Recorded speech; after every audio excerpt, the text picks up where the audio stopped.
Hi, welcome to Todd's Tips. I'm Todd Barsness, a full-time voiceover talent, and Todd's Tips is a feature of VO Marketing Pro.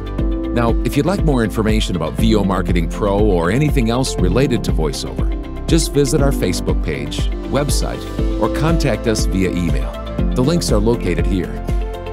Demond is going to show you again just kind of some asterisks of some things there, right there, Demond, some things that we need to make sure that you understand that these are my do's and don'ts. They're not necessarily yours. Maybe some of them shouldn't even be yours because you're not the same age. You maybe aren't in the same situation, and maybe you just don't think like I think, and that's fine. You do your business the way you think you should, and I'll do mine. But these are some of the do's and don'ts that I do and don't. And so here's one for today. I do Fiverr. I'm on Fiverr as a platform. Now you might say, well, okay, big deal. So you're on Fiverr. Lots of voiceover talent are. Well, lots of them aren't. And Fiverr, you need to understand, is a little bit of an anathema to many voiceover artists. They highly dislike it. In fact, it borderlines hatred because of what Fiverr has, quote, done to the voiceover industry. Sure. You understand what I'm saying? I know what you're saying. Yeah.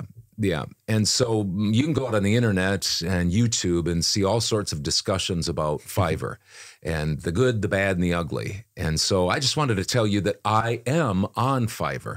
I remember first thinking about going on Fiverr, and people say, you're going to get blackballed and you're going to do all these different things. You're not going to get a job once agents find out, all that. And so I did it anyway. But one of the things that they talk about is the fact that it's low paying and it hurts the voiceover industry. There's a low bar to entry. In other words, basically anybody with a microphone and the internet can hook up there on the internet and get on the platform. There's no cost, and you can do a gig and start recording and hopefully get jobs. Well, and that's where I started my voiceover. I did start sending out direct emails, but I sent out to overseas and stuff like that, maybe India, places where they don't have as high of a standard as the United States. So that gives you a little bit of an idea. I started out over a year and a half ago. My business, my first job was, I think, off of Fiverr. Yeah. So that gives you an idea of what you can do to start as a new voiceover. Yep. And that's what a lot of voiceover coaches now are encouraging. I shouldn't say a lot. Some voiceover coaches are encouraging newbies to just jump on Fiverr, because the bar, it's a low bar to entry. Other people, of course, would say that's killing the industry, causing the prices to go down and such. And so another thing is why people dislike it is it treats VO talent like a commodity instead of like the artists that they are. And it can also give the impression that voiceover is easy and so easy and cheap. I think the basic problem, I don't want to get too philosophical, but I've thought about it a fair amount and I've listened to the different arguments, and I think that the basic problem is between Fiverr lovers and Fiverr haters is how you view the VO industry in particular, and maybe just how industries work in general as a whole. Is it market driven, or is it more industry creative driven? Is VO a craft, an art, or is it a product or service? And I'm not saying that it has to be exactly one or the other, but the point being is I think that's where the two sides disagree on the philosophical side of things. So just a few things personally. I made almost $113,000 last year in Fiverr. Now, some of the naysayers say you can't make any kind of good money on Fiverr because for $5 jobs, they assume that you're doing $5 jobs all the time. Well, then you're going to end up, there's no way you can do 1,000 $5 jobs in a month. You just can't do it. But that's not what Fiverr's all about. You can work your way up the ladder if you will. It's starting at $5. Yes, it is, or $5 increments. Yeah. And so I made almost $113,000 on Fiverr last year, and I'm thankful for it. How could I not be thankful for it? However, it is with some concerns about Fiverr. I think I'm kind of a pragmatist. In other words, I think, okay, this is an opportunity for me to make some money. And I think things are industry driven, market driven. And so, but yet it's not without concerns. Here are some thoughts of mine, just 4 things. While Fiverr provides an entry level into VO, it can open the door for unprofessional, poor quality voiceover.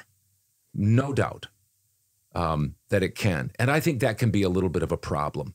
So that's one concern I have. Second, Fiverr itself as a company, I think they do some strange things sometimes, and it doesn't make sense, and it makes them look bad, I think, as a company. Third, I think Fiverr, and this is one of the main things, Fiverr is too customer-centric. Now, what I mean by that is you say, how can you be too customer-centric? Well, you also have to be seller-centric too, because you have people coming on there and you have to protect your sellers. But they don't do much of that, in my humble opinion. And so it's almost like the customer is king and a dictator, and you have no recourse, or not much anyway. Would you say that that's been my experience? Yeah, I mean, there's just the customer is always right, even if they're trying to scam you. And there are those people on there that are just setting up an order to get you to send them the finished product, and then they'll say, "Oh, you sound like a robot. I'm going to cancel this now." Well, that really hurts your gig. I mean, the amount of weight that Fiverr puts on a canceled order or a poor review, not even a poor review, like a 4.5, it's like that's going to knock me down that much, and my impressions are going to change that much, and I'm not going to get in front of as many clients because of just that. Yeah. When you have a record of just, I mean, for you, way more than I do. But anyway, yeah, it seems to be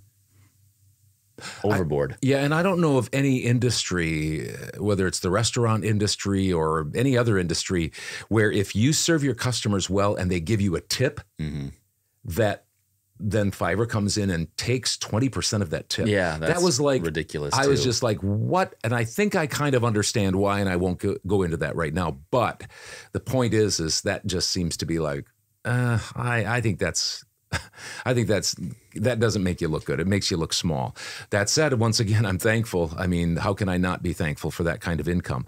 Lastly, and when you become a top-rated seller and you have a lot of return customers, I found especially last year that Fiverr is kind of a tiger by the tail. It starts to become such a big thing, and I didn't want it to be such a big part of my income stream. I want there to be voices.com, direct email marketing especially, and also Fiverr, and I'm trying to work into Upwork and maybe some other things like that.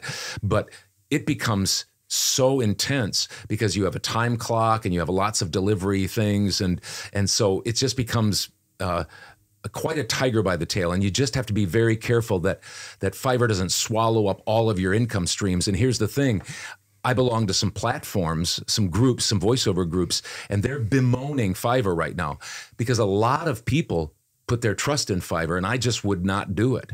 Now, am I hurt this year by Fiverr's kind of downturn, if you will? Yes, but not as hurt as some people who put all their eggs kind of in that basket. And I feel bad for them. I've been trying to warn people gently about that, is diversify. And so I want to continue to do that. But the point being is I want to use Fiverr as one of my income streams, but not let it swallow it up completely. So anyway, I do Fiverr. You may choose not to. Maybe you don't like the platform. Maybe you think it hurts the industry. I choose to do it. And so those are my thoughts on Fiverr.